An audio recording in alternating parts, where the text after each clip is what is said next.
Good morning.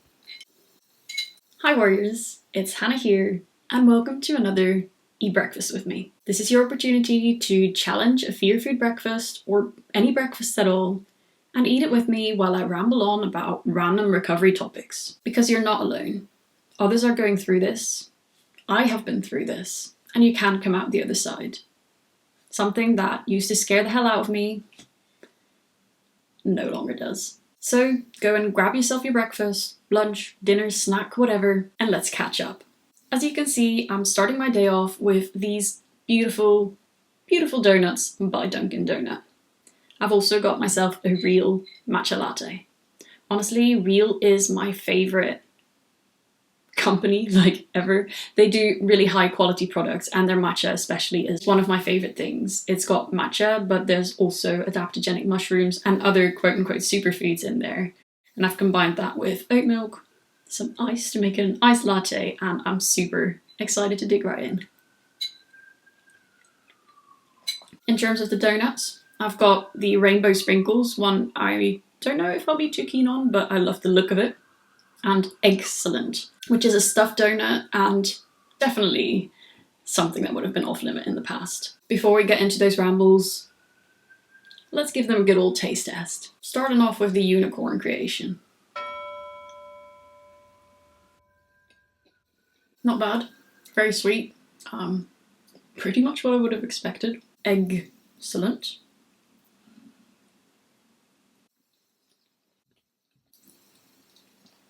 That's good. I like that one. Best one of the two. I also recently tried, what was it? A Bavarian cream filled one, a vegan one as well. It was a blue one and had an Oreo on top. That was the best one. So if you're going to Dunkin' Donuts, get that one.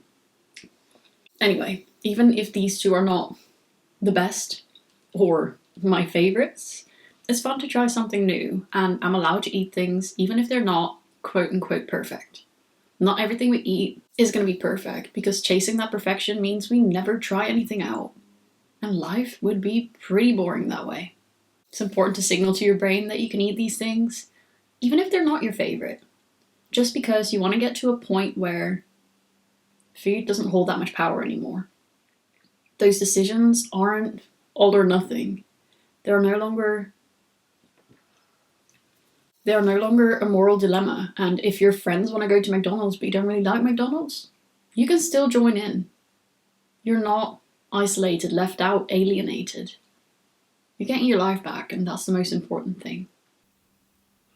That said, I do prefer a fresh donut, but this is what was requested, and this is what I'm damn well having and enjoying before my client call. I can't. Mouth's not big enough. It doesn't work.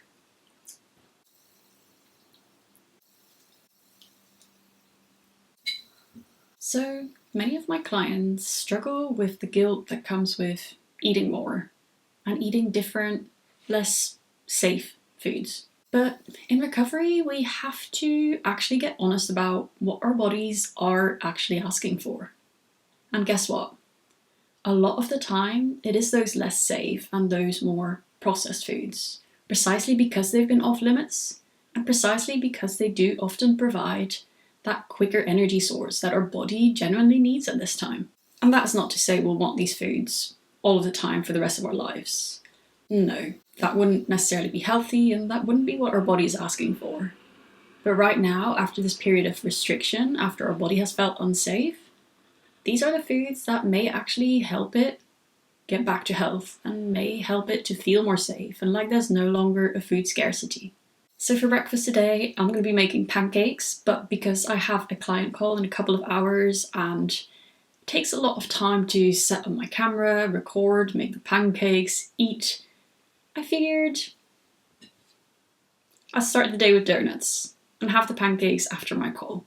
This also means that I get to eat as soon as I wake up, which for me is super important even now, but in my recovery was absolutely crucial. It meant that I left that fasting state, that overnight fasting state faster, again, really focusing on allowing my body to feel safe again and for my hormones to re-regulate. It's not just about overall intake. It's also about how those meals are spaced apart and how long you go between meals and any other stressors that the body might perceive, such as this, such as movement, such as mental stressors too. Anyway, donuts, a definite fear food for many in recovery, and Dunkin' in particular is a fear food that one of my clients shared with me recently. She told me she's getting better with other donuts, but the eating disorder always has a way. Dunkin' still felt off limits. So today, this morning, I'm joining her, and for breakfast I'm having not one, I'm having two. The perfect way to spike my blood sugar first thing in the morning. But guess what? I doubt anything bad's gonna happen. I might have a spike in energy and maybe a crash in energy. But what do we do then? We have another meal. We energize in other ways, and that's perfectly fine. Not every single meal needs to be perfectly balanced, have lots of protein, etc., etc. And I'm pretty sure having two of these bad boys will fill me up sufficiently to have a good call, to move on with my day, to, live life without the eating disorder. Nothing's unhealthier than the eating disorder. This breakfast is actually part of a bigger video, my new 5k challenge, where I aim for 5k calories and aim to eat as many fear foods suggested by my current clients as possible. Foods that they themselves are facing right now. Fears that they themselves are exposing themselves to in order to overcome them, in order to overcome the eating disorder. So if you're on that same journey, definitely check out that video. And if you're interested in a little bit of guidance along the way, definitely check out the link in the description and let's see if we can work together. You're always more than welcome to book onto a short, free discovery call with me. No strings attached and no obligation to sign up to anything, even after that call. It's my favourite way to connect, and I cannot wait to connect with you too. But time for those updates. Time for the breakfast with me rambles. Strap on those seatbelts, grab your snack if you haven't yet, and a drink. Yeah. Tom's hoovering up a moth.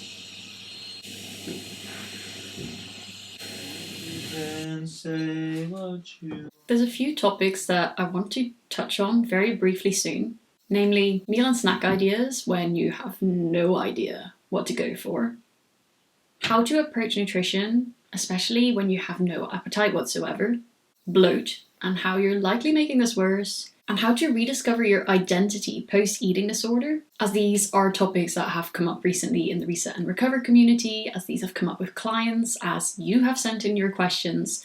So just to let you know, I have not forgotten.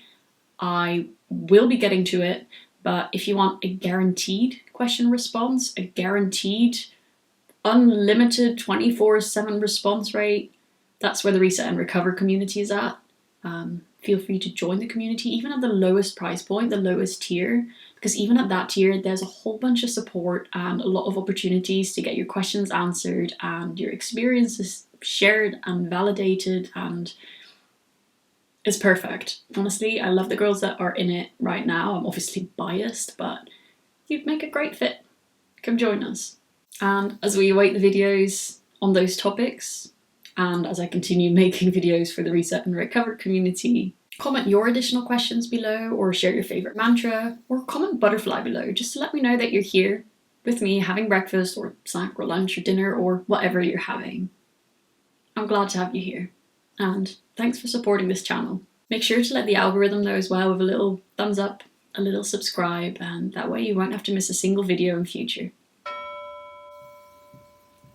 Oh, I'm getting to the filling.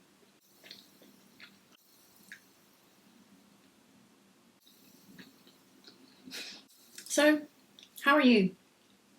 As for me, I've been pretty darn great. The sun's been out. I've been working very closely with my clients as we go into the summer period, and we've had lots of renovations going on. And I feel like the house is finally, after being pulled apart, coming together again. It's been a bit of a journey. Between the sunshine, the renovations, the May weddings, and all the rest of life, sleep has been getting a little bit into the backseat, and I am ready to prioritize rest because it is such an important pillar of health and well-being. As such, I'm being a little bit more intentional now about when I go to bed, when I wake up, and having some pauses during the day. I've also paused my gym membership and even my aerial membership for 2 months. Actually, the aerial membership is just about to come back online, and I'm going back for my first training session, not too intensive today, but that gym membership is still off for another month and a half. And the last time I actually took a month or more off the gym was probably 2 or 3 years ago, so it's probably long overdue. It's not that I have a bad relationship with the gym or with exercise, but that said, even so, rest can be healing in and of itself, and whether I like the gym or not, whether I do it for the right reasons, my body still deserves and benefits from rest too. So yeah, that's what I'm doing. And it's been pretty good. The one downside being that I now don't really get out of the house. So I need to find some other hobbies, some other ways of taking breaks, and some other reasons to get out of the house and benefit from that sunshine. I've been taking my book out once in a while, or just doing a bit of breathing, or even taking some of my work, just the bits that are possible outside, out into the garden with me. If you have any of your own suggestions, any of the things that you like to do to take a break or to get a bit of sunshine without exercise, let me know, because I have no doubt that that will benefit me and lots of other people going through the comment section too. While you're at it, leave any kind of positivity in the comment section, because why not? That's what we're here for. That's what this community is honestly all about. So anyway, with rest being a priority and exercise being a D priority, what else am I focusing on in June? For one, rediscovering those other hobbies, as I said. Lots of reading, good series, lots of podcasts, maybe cooking some new meals, finding fun in painting and redecorating the house, and hopefully actually making some plans with friends too, because it's not been happening lately. In addition, it's just about recharging my batteries to be able to give the reset and recovery my absolute everything, as I have been doing, but which I obviously want to make sustainable.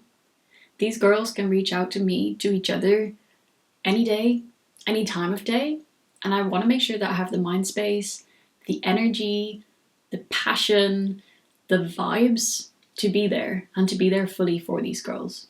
They've been incredibly strong. They've been taking incredible steps, and it's only fair that I show up for them in the best way possible. In fact, that's the biggest praise, the biggest pro of the group, if I may.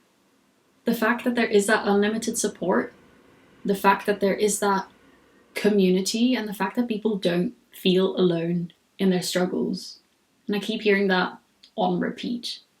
There's the nudges to help kick them into gear, the reminders to make sure they stay on track, and the shared experience to make sure that they know they're not alone, that their experiences are valid, and that it is possible to get out the other side.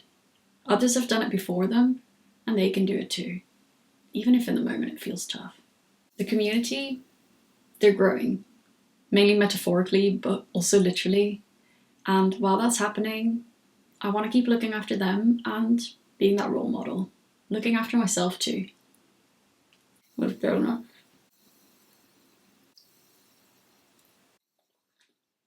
And finally, my focus is on balance. A donut in each hand. I've been taking some time away from the gym, as I said. I'm a bit more mindful about my time on social media, because I do spend so incredibly much time on my phone and at my devices for work, and incorporating more different habits, seeing how they feel. Time with friends, time with Tom, being fully present in my life, in my body, in my here and now.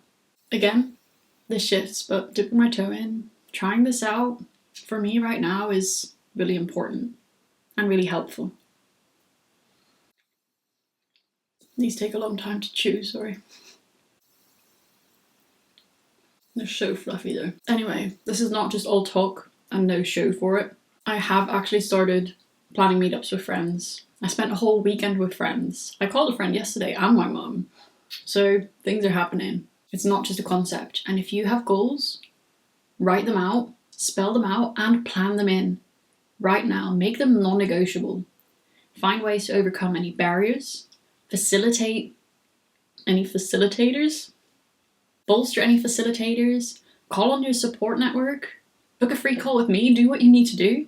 But know that you've got this. The important part is to get the ball rolling.